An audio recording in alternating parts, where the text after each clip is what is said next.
and welcome back to Reading Club. Today I'm going to read you Dirty Bertie, Bogeys, the second story, Potty. Chapter 1.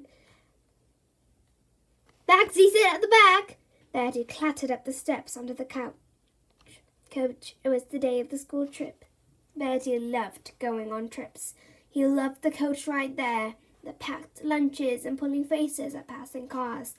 He loved drawing on the windows, stuffing crisps and fizzy drinks, and being sick on the way home. Best of all, a trip meant a whole day without boring lessons, no mouldy maths or dearly spelling. No hours of listening to Miss Boot droning on and on. Today the class were going to Rustbottom Hall. Miss Boot said it was an historic building, hundreds of years old. Bertie couldn't wait. Last year Darren's family had been to Cannon Shot Castle. It had a moat and battlements and a headless ghost in the West Tower. There was even something called a joist, where real knights in armour fought each other on horseback. Bertie thought he'd make a brilliant knight, Sir Bertie of the Green Bogey. He would rescue princesses and slay fire-breathing dragons. Miss Boot had better watch out.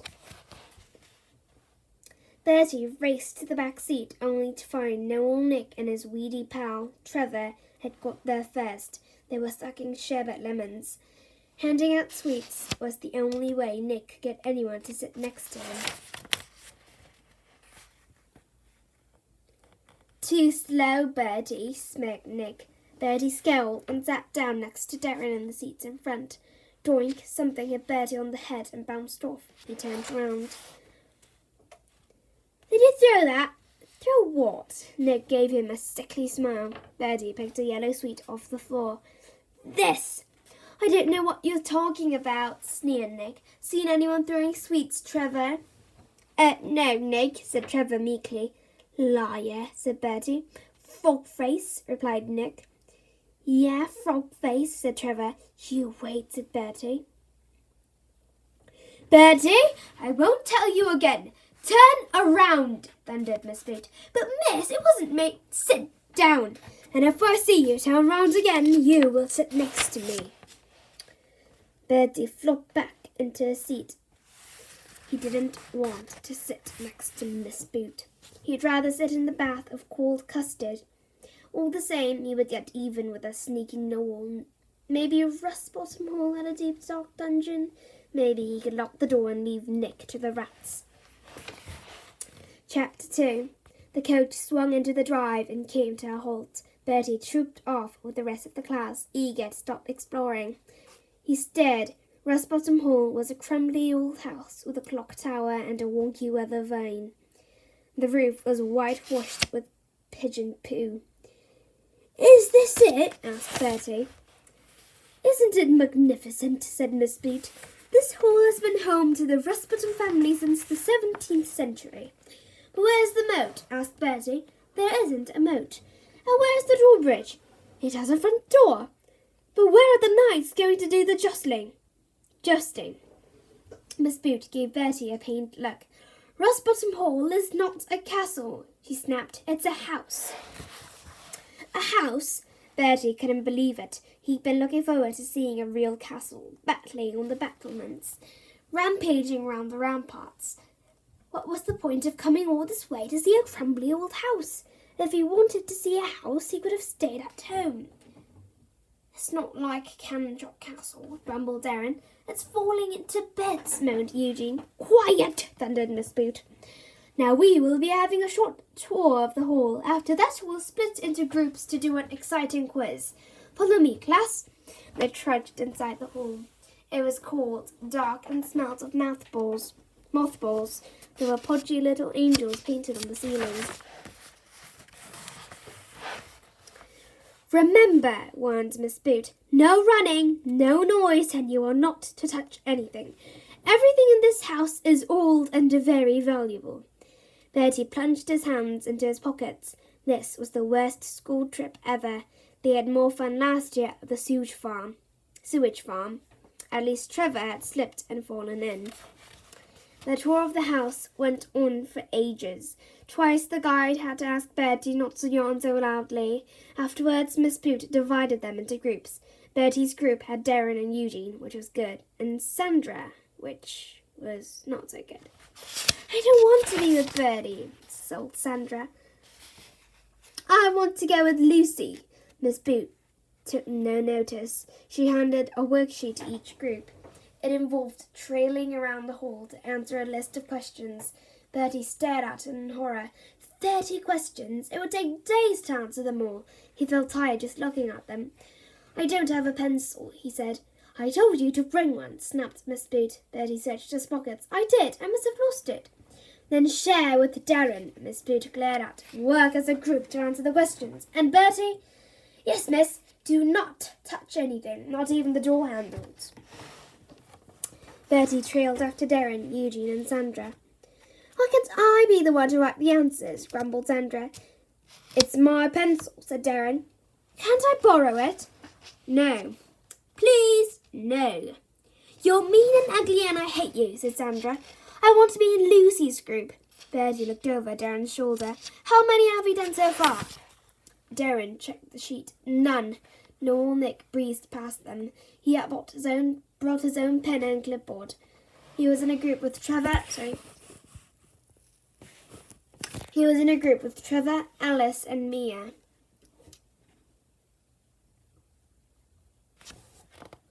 What's the matter? Stuck already, Bertie? Jeered Nick in his reedy voice. No, said Bertie. We've answered loads. How many? 3, lied Bertie. We've done 4, boasted Nick. And we've got them all right. I bet we get loads more right than you.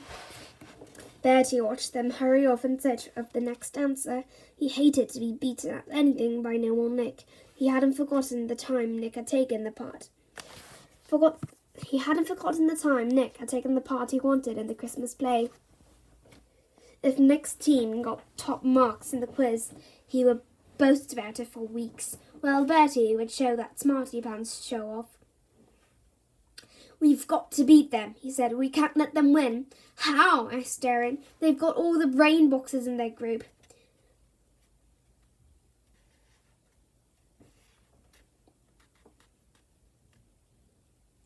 They haven't got me, said Eugene.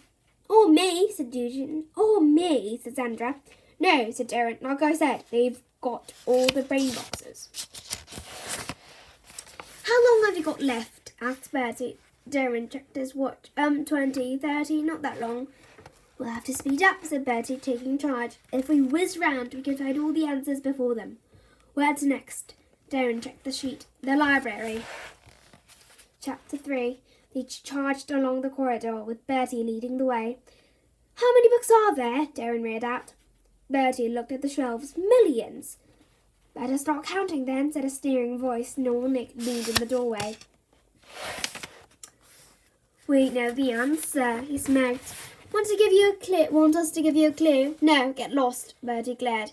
It's so easy, said Noel Nick. Yeah, easy peasy, said Trevor. Come on, said Nick to his team. Let's leave the dunces to work it out.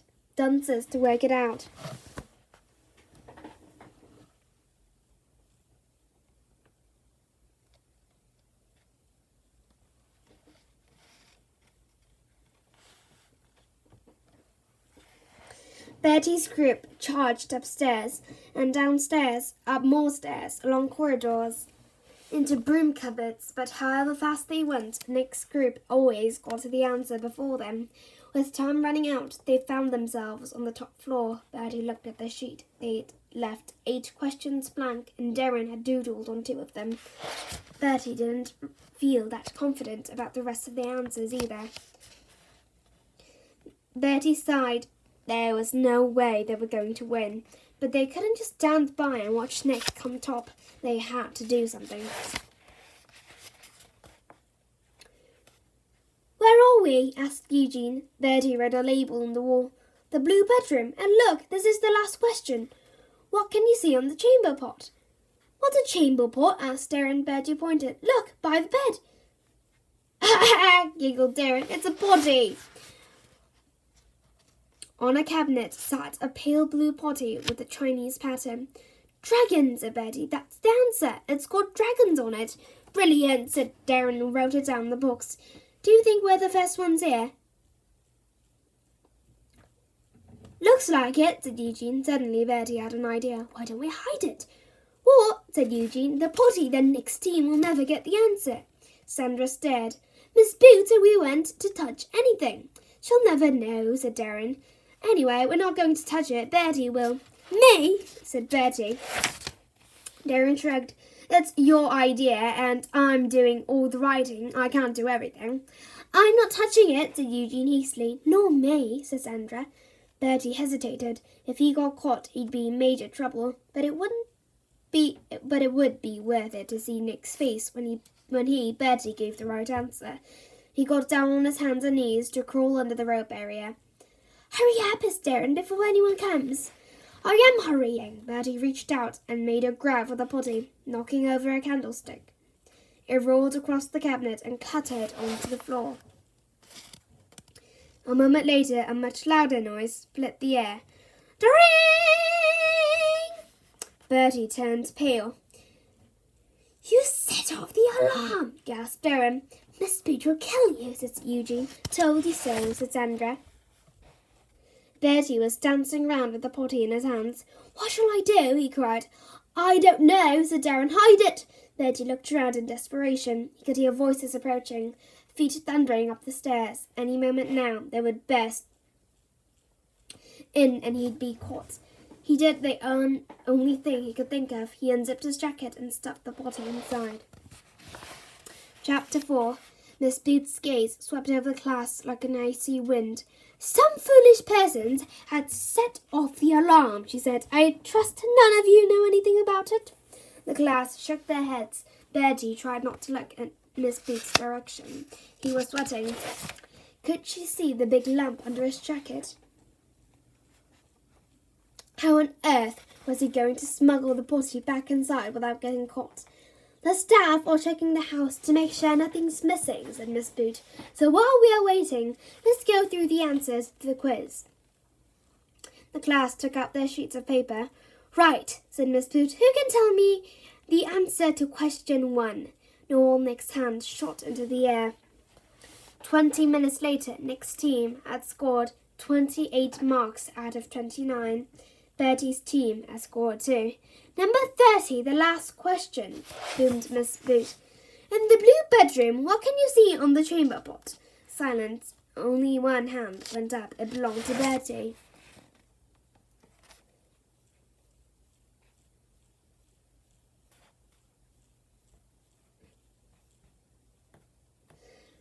Bertie, said Miss Boot, surprised. You know the answer, do you? Yes, miss, it's dragons. Dragons? Miss Boot checked the sheet. The answer I have is sea monsters. Bertie was outraged. No, dragons! I'm sorry. I have sea monsters here, but they're dragons, miss. No arguing, Bertie. But miss, they are! Miss Boot turned away. Final scores, then. This was too much. Bertie unzipped his jacket. Dragons, he said. Look, I'll show you. He held up the potty for everyone to see. Eugene covered his eyes. Miss Boot's face turned white, then purple. Bertie, she thundered. Where did you get that? Oh, I can explain, mumbled Bertie. Bring it here. Now, ordered Miss Boot. Bertie pushed his way through the crowd. Now he was really for it. He was so busy worrying about his punishment that he didn't see Noel Nick stick out a leg. Bertie tripped. The potty slipped from his grasp. Crash. There was a shocked silence. Bits of priceless potty littered the grass. Bertie looked up at Miss Boot. Whoops, he said. Good job it was only an old one. Well, that's the end of this channel. If you liked it, please click many likes and subscribe Reading Club. I'll come back tomorrow with a new and improved channel. Bye, everybody.